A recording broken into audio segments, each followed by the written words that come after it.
بسم اللہ الرحمن الرحیم، السلام علیکم ورحمۃ اللہ وبرکاتہ۔ تعبیر رؤیا کے نیکسٹ ویڈیو میں ہم حاضر ہیں۔ آج اس کے اندر پڑھیں گے کہ اگر کوئی شخص خواب کے اندر بندر دیکھ لیتا ہے تو اس کی کیا تعبیر ہے۔ حضرت ابن سیرین رحمہ اللہ نے فرمایا کہ بندر خواب میں ایک فریبی اور ملعون دشمن پر دلیل ہے۔ ایک ایسا دشمن ہوگا جو دھوکہ بھی دے گا اور ملعون بھی ہوگا۔ اور اگر دیکھے کہ بندر کے پاس بیٹھا ہے اور وہ اس کا مطیع ہے، اطاعت کرنے والا ہے، کہنا ماننے والا ہے، تو دلیل ہے کہ وہ دشمن پر غالب آئے گا اور اس کو مطیع کرے گا۔ اور اگر خواب میں دیکھے کہ بندر کے ساتھ لڑا ہے اور اس سے ڈر گیا ہے، تو دلیل ہے کہ بیمار ہوگا اور شفا پائے گا۔ اس کے جسم پر عیب ہوگا کہ اس سے خلاصی پائے گا۔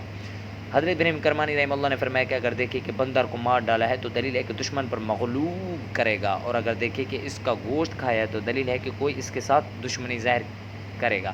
حضرت جابر مغربی رحمہ اللہ نے فرمایا کہ اگر کوئی شخص خواب میں دیکھے کہ اس نے بندر کو مارا ہے تو دلیل ہے کہ وہ بیمار ہوگا اور جلدی شفا پائے گا۔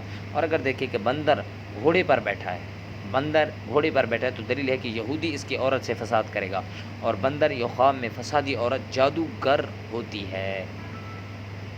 اور اگر دیکھے کہ بندر اس کے گھر میں آیا ہے تو دلیل ہے کہ اس گھر میں عورت جادو کرے گی۔ اور اگر دیکھے کہ بندر اس کے ساتھ باتیں کرتا ہے تو دلیل ہے کہ عورت اس کا نقصان کرے گی۔ اور اگر کوئی شخص خواب میں دیکھے کہ بندر نے اس کو کاٹا ہے تو دلیل ہے کہ وہ بیمار ہوگا یا اپنے عیال سے گالی گلوچ سنے گا۔ اور اگر خواب میں دیکھے کہ بندر نے اس کو کوئی چیز دی ہے یا اس سے لے کر کھائی ہے تو دلیل ہے کہ اپنے مال برباد کرے گا۔ دعا ہے کہ اللہ ہمیں صحیح خواب سمجھنے کی توفیق عطا فرمائے اور برے خوابوں سے بچائے۔ وآخر دعوانا ان الحمد للہ رب العالمین۔